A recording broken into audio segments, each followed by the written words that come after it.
오늘 말씀 12절 끝에 이렇게 적고 있습니다. 여호와의 진노하심이 이제 급하시다. 그래서 이제 너희는 여호와께 피하여야 한다. 여호와께 피하는 모든 사람은 다 복이 있다. 할렐루야. 이렇게 말씀하십니다.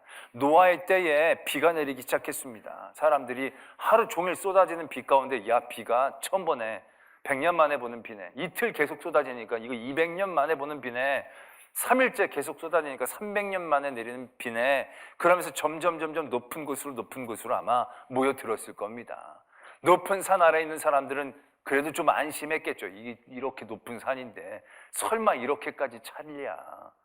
사람들은 높은 산에 올라가 있는 것을 큰 복이라고 생각했을 겁니다. 한 20일 동안 비가 내릴 동안까지는 이제 더 오겠어. 이 정도면 이 산에 있는 저 낮은 산들이 다 잠기면서 글로 도망갔던 사람들이 어려움을 당하는 것들을 바라보면서 높은 산에 피해 있던 사람들은 자기가 복이라고 생각했을 것입니다.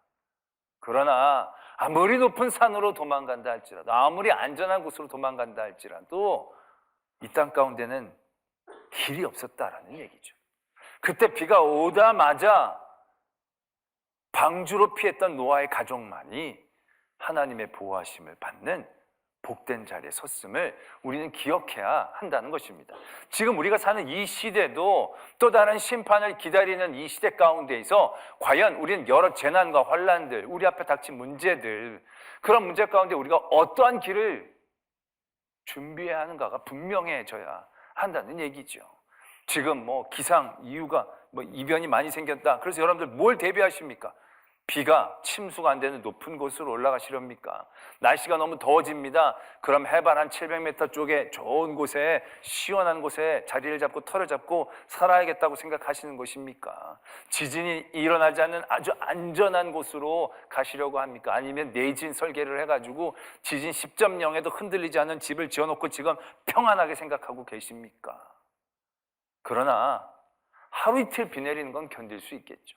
3일, 4일 비 내리는 건 대비 많이 하면 견딜 수 있겠죠. 그러나 40일 내리는 비에는 이 세상의 모든 산이 잠기듯이 인간이 하는 모든 노력과 계획들은 다 허사가 되어진다는 것을 우리는 분명히 인정해야 한다는 것입니다.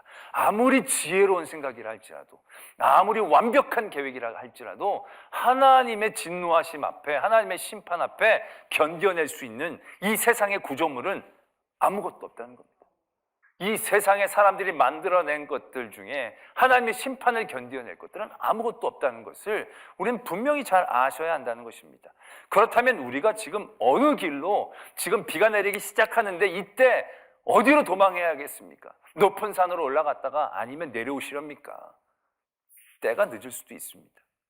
지금 비가 내리고 뭔가 징후가 보이는 이때에 우리는 우리의 길을 분명히 해야 합니다. 그 길이 어딥니까? 여호와께로 피하여야 합니다. 여호와께로 도망쳐야 합니다. 그 여호와께로 도망하는 모든 자가 복이 있다라고 오늘 우리에게 마지막 때를 사는 우리들에게 하나님은 복된 길을 가르쳐주고 계신다라는 것입니다. 할렐루야. 때문에 여러분 여호와께로 피하는 성도가 되기를 소망합니다. 다른 곳으로 피하지 마시고요. 다른 것들로 예비하지 마시고요. 여호와께 피하는 그 길에 설 수 있는, 그 방향을 잡을 수 있는 저와 여러분들이 되어지기를 도전합니다. 그렇다고 한다면 여호와께 피한다는 것은 어떠한 모습이겠습니까? 여호와께 피한다.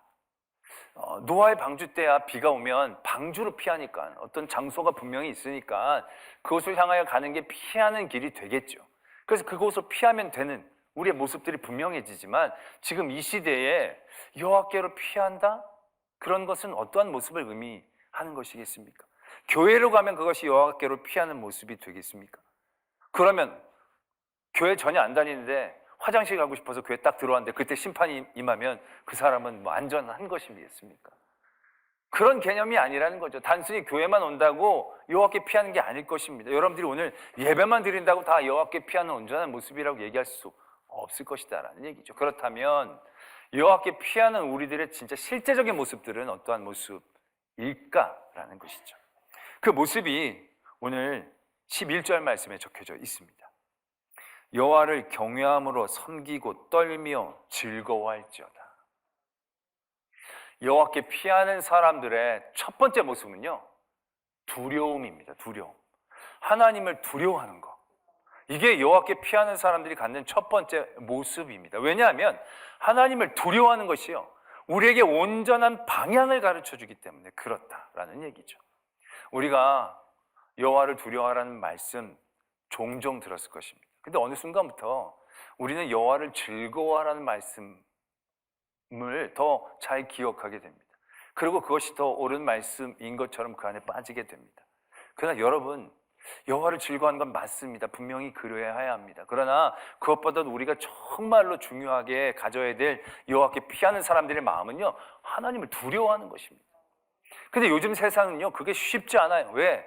요즘 세상 사람들의 가치는요, 재미에 있을 때가 너무 많다는 거죠. 우리 대부분의 많은 성도들이 이 재미를 쫓아서 우리의 신앙생활을 할 때도 적지 않다는 겁니다. 예배도 재미가 있어야 예배가 은혜가 되는 것처럼 생각을 합니다. 설교도요, 재미가 있어야 은혜로운 설교라고 생각하는 거예요. 막 재밌게 막 까르르까르 웃고 막 즐겁게 해야 저 설교 잘하신다고, 은혜 받았다고, 즐겁다고. 재미없게 그냥 쭉 같은 톤으로 그러나 무게 있게 정말로 중요한 말씀을 전하면 별로 은혜 있게 듣지를 않는다는 거죠. 그래서 저는 오늘 설교를 재미없게 하려고 작정을 했습니다. 너무너무 재미만 따라고, 예배도 재미, 찬양도 재미있는 찬양, 말씀도 재미. 이게 모든, 그러니까 우리 젊은 사역자들이 이 청소년이나 아이들이나 될 때 굉장히 고민하는 게 그겁니다. 재미있게 안 하면 안 되니까 애들을 재미있게 하기 위해서 그런 일들을 막 생각하고 노력합니다. 그러다 보니까 이 수박 겉핥기식으로 재미만 느끼고 정말 깊은 복음의 진수까지 가기가 너무 어려운 그런 지경에 있다는 거죠. 애들뿐만이 아니라 모든 성도들도 다 그렇습니다. 재미있게 좀 해야 좀 눈 뜨고 듣지, 진지하게 하면 금방 눈 감고, 이게 마스크까지 하고 계시니까 다 감는지 눈만 감는지 알 수가 없어. 그러나 정말로 우리가 재미를 추구한다라고 한다면 우리는 길을 잃게 될 것입니다. 방향을 잃게 될 것입니다. 재미라는 건 결국 내중심적인 의미이거든요. 재미를 쫓아가다 보면 하나님을 잃어버리게 된다는 거죠. 또 재미를 쫓아가게 된다라고 한다면 이 세상에 재밌는 게 얼마나 많이 있습니까? 설교가 아무리 재밌어 봐야 세상에 재미있게 만드는 영화나 이런 것보다 더 재미있기가 쉽습니까? 원초적으로 재미있는 구조가 아닌데 거기서 얼마나 예배를 재미있게 꾸며야 세상의 여러 예능 프로그램보다도 더 재미있게 할 수가 있겠습니까? 그런데 우리는 하나님을 바라보고 가는 거지 내 재미를 쫓아가는 게 아니거든요. 그러니까 구조적으로 우리는 재미있기가 쉽지 않아요. 그런데도 불구하고 우리가 하나님을 믿는데 재미, 즐거움, 재미없어 못 가겠어, 즐겁지 않아 부담스러워 못 가겠어, 이러한 마음을 갖는다는 것 자체가 우리가 길을 잃어버리는 것을 의미한다는 것입니다. 여호와께 피할 수 없는 구조를 만드는 거예요. 그러면 모든 환난과 어려움 때 우리는 높은 산을 쫓아갈 수밖에 없는 것입니다. 그래서 오늘 하나님께서는 우리에게 여호와께 피하는 사람이 복이 있는데, 그러려면 어떻게 해야 되느냐? 여호와를 경외함으로 섬기고 떨어야 된다는 거예요. 하나님을 두려워해야 한다는 거예요. 그래야 우리의 바른 길을 얻을 수 있다라는 것입니다. 근데 여기서 더 우리가 세심하게 살펴야 될 게 있어요. 우리가 여호와를 두려워하라 라고 얘기하면서 여호와를 두려워하는데 여호와께서 내게 벌을 주실까 봐, 이게 두려워해서 하나님께 나와야 된다라고 생각하는 경우가 있다는 거예요. 이거 여러분, 여호와를 두려워하는 것과 여호와께 벌 받을 것을 두려워하는 것과는 다릅니다. 완전히 다릅니다. 우리가 두려움으로 나와야 된다 그러면 오늘 예배, 주일에 예배 나올 때도 오늘 예배 꼭 가야 돼. 왜? 하나님 안 가면 나를 치실 거야, 내가 주중에 뭐가 부러질 거야, 이런 두려움. 그것을 예배에 나오면 굉장히 두려움으로 방향을 잘 찾은 것 같이 생각이 되지만 여러분, 그거 굉장히 잘 찾은 게 아닙니다. 아담과 하와가 선악과를 따먹고 나서 두려워했습니다. 두려워한 다음에 그들은 어떻게 했습니까? 하나님을 피했습니다. 하나님을 피했습니다. 아니, 두려워했는데 왜 하나님을 피하는가? 성경에 보면 이렇게 적고 있습니다. 그들이 벗었음으로 두려워했다는 거예요. 그들이 자신들이 벗었던 것이 부끄러워서 두려웠던 거예요. 하나님을 두려워한 게 아니에요. 하나님의 능력, 하나님의 권세, 하나님의 모든 권위들을 두려워한 게 아니라 하나님이 자신들을 어떻게 볼까? 내가 받을 피해를 두려워했다는 거예요. 그 두려움은 길을 잃게 하는 겁니다. 하나님께로 도망갔었어야 되는데, 하나님께로 피했어야 되는데, 하나님께로 가서 하나님 나 선악과 먹었어요. 잘못했어요. 이래야 되는데 왜? 하나님은 다 아시니까. 하나님의 능력이 하나님이시니까. 그걸 알면 그 하나님께로 나갔어야 되는데 이들은 하나님께 받을 비난, 하나님께 받을 벌, 그걸 두려워했다는 거예요. 이건 하나님을 두려워한 게 아니라 자기 손해를 두려워한 거죠. 그 두려움은 마치 길을 잘 찾아간 것 같이 보이지만 제대로 찾아간 길이 아니에요. 그 길은 오히려 하나님을 제대로 알지 못하는 길로 나를 이끄는 거예요. 하나님을 두려워한다는 건 하나님께 받을 벌을 두려워하는 것을 의미하는 게 아닙니다.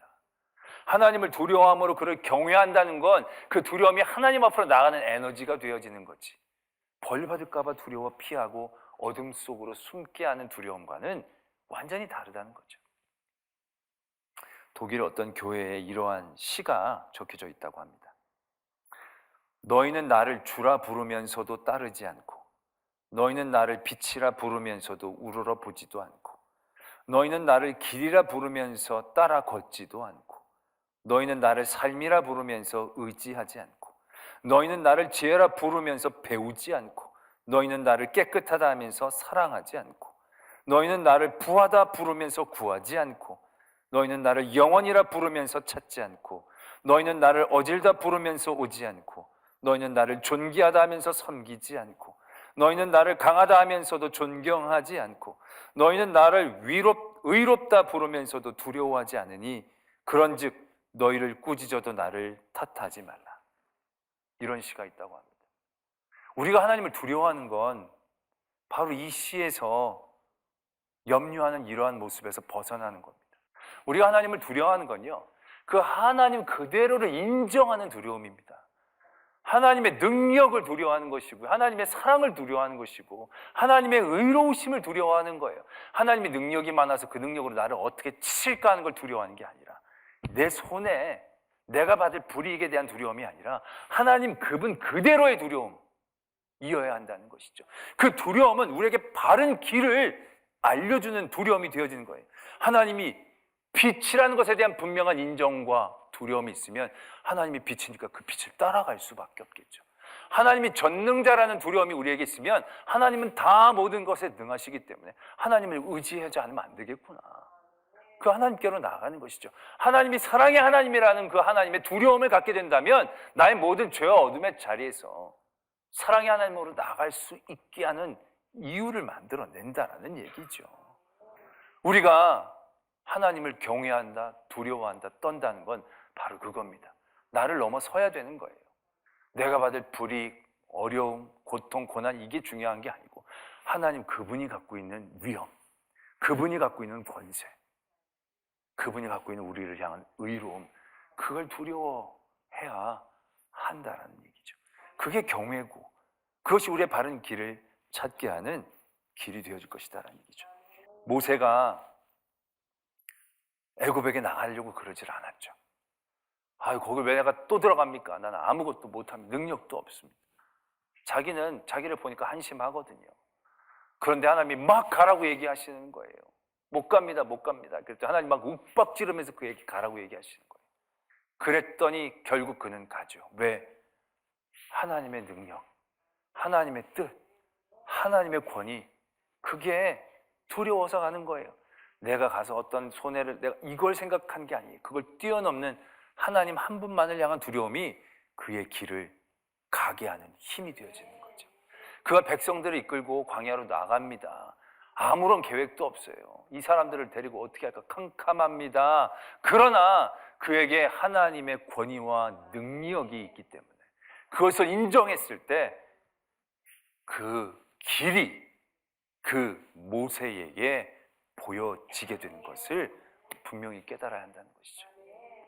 때문에 우리는 하나님을 두려워하되 하나님의 하나님 되심을 두려워해야 합니다.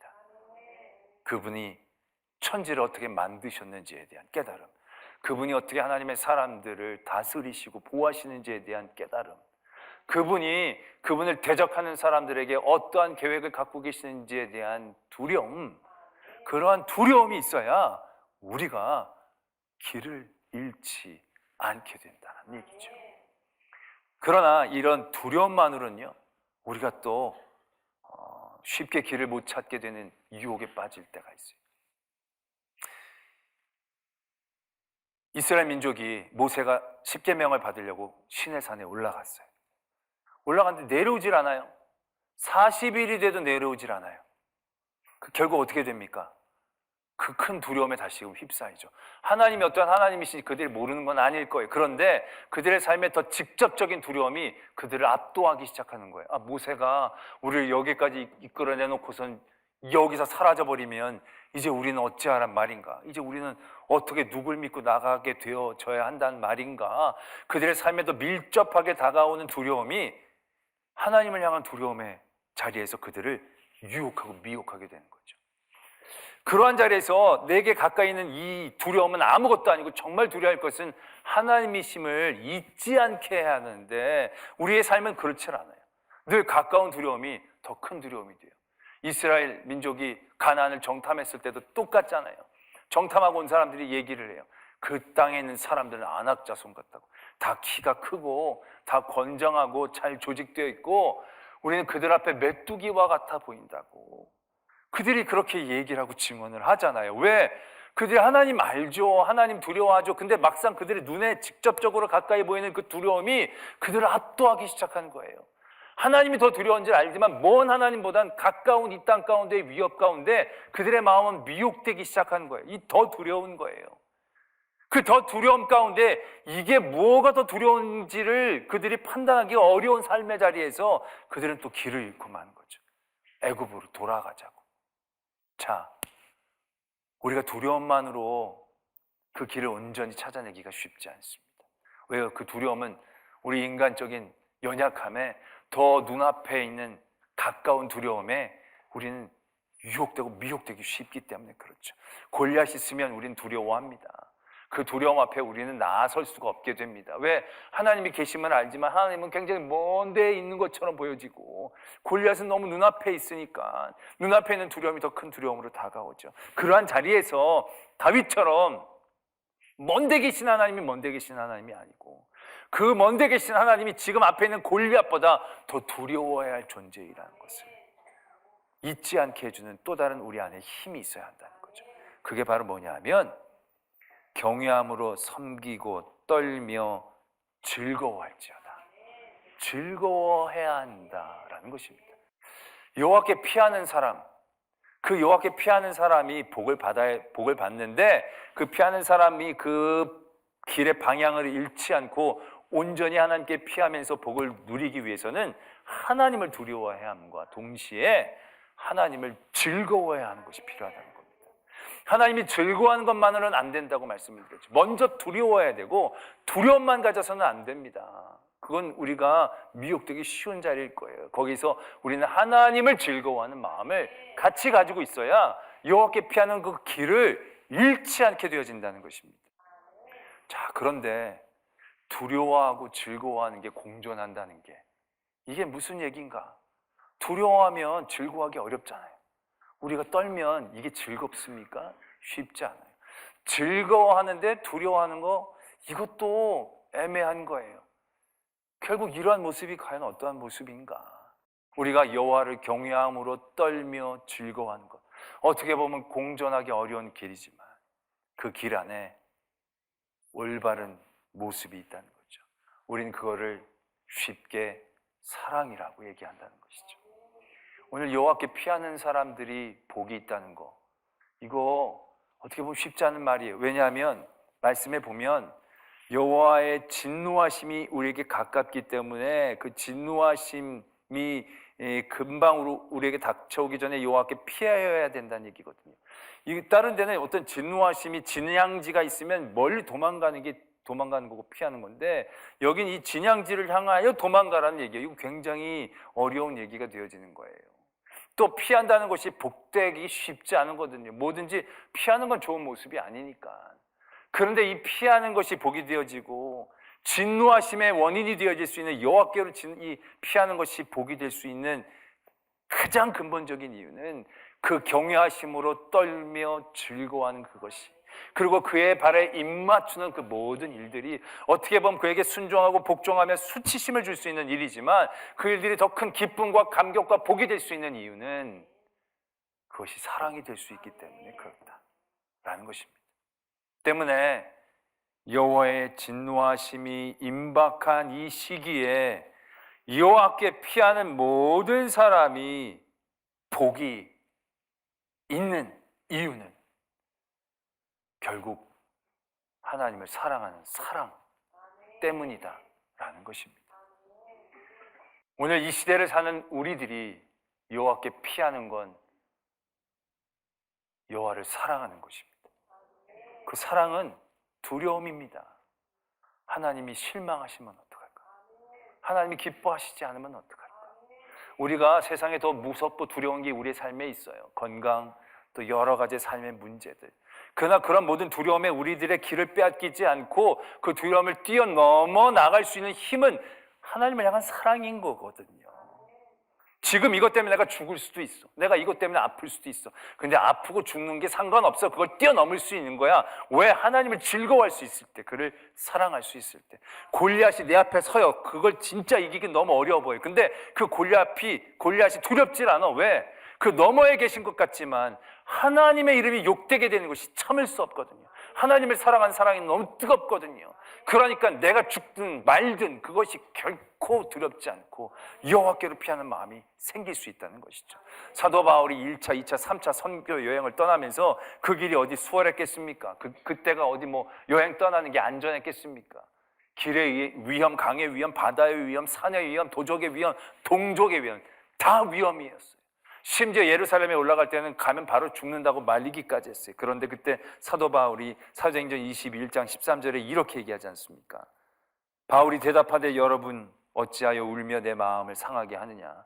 나는 주 예수의 이름을 위하여 결박당할 뿐 아니라 예루살렘에서 죽을 것도 각오하였느니라. 결박에 대한 두려움 가운데 휩싸였다라고 한다면 그 사도 바울은 길을 잃었을 거예요. 그런데 사도 바울은 하나님을 두려워했어요. 하나님이 기뻐하시는 일을 하지 못할까 봐, 하나님이 원하시는 그 길에 자기가 서지 못할까 봐 그게 더 두려웠다는 거예요. 그 두려움과 즐거움이 세상의 두려움을 뛰어넘게 하는 거죠. 예수님이 그 삶의 자리에 닥친 그 많은 고난의 자리들, 그러나 그 모든 고난의 자리들을 뛰어넘을 수 있는 이유, 힘은 어디에 있습니까? 여호와의 말씀을 순종하는 거, 하나님을 기쁘시게 하려는 그의 마음이 눈앞에 닥친 두려움으로 예수님도 떨었지만 이내 그 두려움을 떨쳐내고 더 큰 두려움을 향하여 나갈 수 있다는 거죠. 하나님의 일을 이루지 못하면 어떡할까? 하나님의 뜻을 이루지 못하면 어떡할까라는 그 두려움이 그를 그 모든 두려움에서 뛰어넘게 하는 것이고, 예수 그리스도가 길을 잃지 않고 온전한 복의 자리에 서게 되는 것을 우리는 분명히 기억해야 한다는 것입니다. 제가 이번에 휴스턴에 가서 집회를 하면서 주일에 예배를 드리기 전에 앉아서 기도를 하는데 제 안에 굉장한 큰 평안이 있는 거예요. 마치 우리 교회에 온 것 같은 평안이 있는 거예요. 야, 이게 무슨 마음이냐, 그런 생각이 들어요. 되게 멀거든요. 정말 먼 땅이에요. 근데 마치 고향과 같은 느낌이 드는 거예요. 그러면서 제가 든 깨달음이 그거예요. 얼마나 멀리 떨어져 온 것인지, 얼마나 척박한 곳에 있는 것인지가 중요한 게 아니라 하나님의 품에 있는 게 고향이구나. 내가 어느 자리, 어느 곳에 있는 게 중요한 게 아니라 내가 하나님과 함께 있다면, 내가 하나님께 피해서 하나님의 믿음의 자리가 있다면 그곳이 어느 곳이든지 간에 그곳이 고향 같은 따뜻함을 내게 주는구나. 그것이 여호와께 피하는 자들이 얻는 복인 줄로 믿습니다. 산이 뛰놀고 바다가 흔들리고 갈라지고 넘어지고 온 천지사방이 불타 오른다 할지라도 내가 여호와께 피하면 그곳이 평안한 집이 될 줄을 믿습니다. 그곳에서 성도는 하나님의 위로를 받고요, 하나님의 함께 하심에 큰 사랑을 느끼고요, 내가 더 더 살고 덜 살고 더 먹고에 매이지 않고 그 자리에서 하나님을 기뻐하며 즐거워할 수 있는 복된 성도. 그래서 여호와께 피하는 자가 얻는 복을 누리는 성도가 될 줄로 믿습니다.